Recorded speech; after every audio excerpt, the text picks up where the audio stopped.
tertentu yang berusaha diciptakan oleh para ilmuwan fisika untuk menganalisis perilaku radiasi yang terperangkap dalam ronganya. Dianggap sebagai benda hayal karena sulitnya menemukan benda dengan hitam sempurna. Benda yang hampir hitam sempurna adalah jelaga lampu.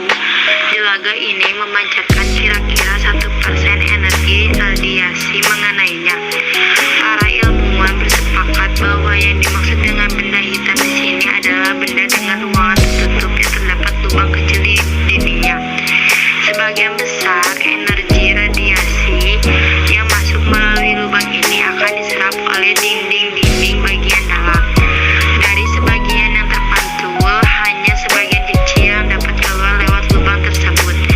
Jadi dapat dianggap bahwa lubang ini berfungsi sebagai penyerap yang sempurna. Benda hitam ini akan memancarkan radiasi lebih banyak jika bendanya memiliki suhu tinggi. Spektrum benda hitam panas mempunyai puncak frekuensi lebih tinggi daripada puncak spektrum benda hitam yang lebih dingin. Fisika klasik dan radiasi benda hitam.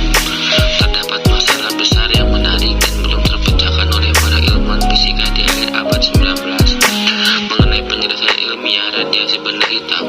Ada dua teori klasik yang mencoba menjelaskan spektrum radiasi benda hitam, yaitu teori Wien dan teori Rayleigh-Jeans.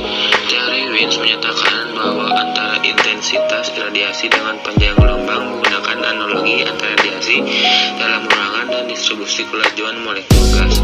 Namun teori Wien gagal menjelaskan panjang gelombang yang panjang. Berbeda dengan Wien, teori Rayleigh-Jeans menyatakan gabungan antara intensitas dan panjang gelombang radiasi dengan menggunakan penurunan dari teori klasik murni. Namun ternyata teori ini hanya berhasil menjelaskan radiasi benda hitam untuk panjang gelombang yang panjang. Untuk panjang gelombang yang pendek, teori ini tidak dapat dipakai. Intensitas radiasi Planck, teori fisika klasik yang menganggap sebagai cahaya gelombang, ternyata tidak dapat menerangkan spektrum radiasi benda hitam.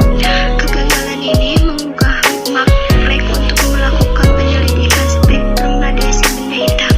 Ia menyatakan satu anggapan yang sangat radikal kala itu, yaitu cahaya dapat dianggap sebagai partikel yang terlihat tanpa target energi yang disebut penyuluh kuota atau foton. Teori ini lantas terbukti dengan adanya fenomena efek fotolistrik dan efek Compton yang hanya mampu dijelaskan jika cahaya dianggap sebagai partikel. Max Planck menggunakan dasar teori untuk memperkuat rumus empirisnya dengan membuat beberapa asumsi sebagai berikut. 1.